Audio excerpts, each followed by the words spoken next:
এই হোটেলে নেই কোনো মালিক, নেই কোনো কর্মচারী, যে যার মতো আসে এবং মন ভরে পেট পুড়ে খেয়ে চলে যায়। টেবিলে রাখা থাকে ধোয়া প্লেট। যেই আসে প্রথমে একটি প্লেট হাতে নিয়ে বুফে স্টাইলে গরম ভাত, মাছ, মাংস, ডিম, সবজি যা খুশি নিজের পছন্দ মতো খাবার তুলে খাচ্ছে। সবচেয়ে মজার ব্যাপার হলো খাওয়া শেষে টাকা নেওয়ারও কোনো লোক নেই।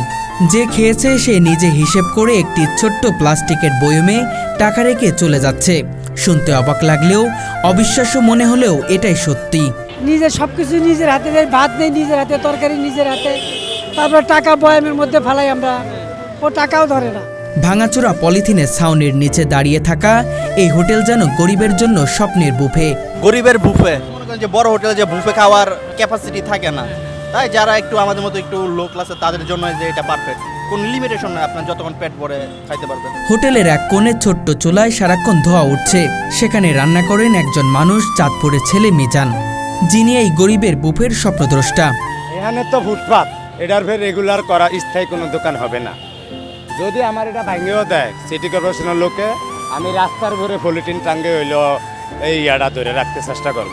এই হোটেলটি তার হলেও প্রথমে দেখে বোঝার উপায় নেই। বাবুরচিও আমি, মানুষের দেথও আমি, মেসিয়ারও আমি, আননের লোকও আমি, সবই আমার। পেলের দোন, হানি, আনন সব আমার, আমার কোনো লোক নাই। সকাল 7টা থেকে রাত পর্যন্ত তার রান্না চলতে থাকে নিরবিচ্ছিন্ন। কখনো ভাত, কখনো মাছ, কখনো মাংস, কখনো সবজি বা ডাল। তিনি যেন রান্নাতেই ডুবে থাকেন। সকাল 8টায় রাতের 12টা 1টা যাই। আমার মনে করেন 6 ঘন্টা ঘুম আর 16 ঘন্টাই মনে করেন পরিশ্রম। অদ্ভুত বিষয় হলো তিনি কখনোই দেখেন না কে কি নিল, কত খেলো বা টাকা দিল কিনা। মিজানের একটাই বিশ্বাস, যে ফাঁকি দেবে সে আল্লাহর কাছে ধরা খাবে। আমি হোটেল দেওয়ার আগে চিন্তা করছি, আমি ভাগ করে তুমি আর বেলের দিয়ে দেবো, আর যা কাম আছে সব কাস্টমারের। আমি তো ব্যক্তি খাব, একজনে কি গাইতে পারে এটা আমি বুঝি না। টিয়া না দিলে আমার 1000-1200 জায়গায় নাইলে 500 হয়ে টিকবো, এই তো আর কি, আমার কোনো ডর নাই। এভাবেই রাজধানীর আগারগাঁয়ে তার হোটেল পরিচিত হয়েছে গরিবের বুফে নামে। এসে জামায়া ধরে খাইতেছি, তারপরে কতক্ষণ পরে টিস্যু দেওয়া, মুখ মুচ্ছা, বিল দিয়া চলে যাবো। পরিষ্কার খাবার নিজে মনে করেন রান্তাছে, তার কিছু দেয় রান্তাছে, দেশে বাড়ি লাহান খুব ভালো খাওয়ান। এর ভিতরে কোনো ইয়ে নাই। এই যে ক্যাশে টাকা থুইতেছে, যে খাইতেছে হ্যাঁ ক্যাশে টাকা থুইতেছে, মালিক ক্যাশে ধরেও দেয় না যে কয় টাকা থুইলো বা না থুইলো।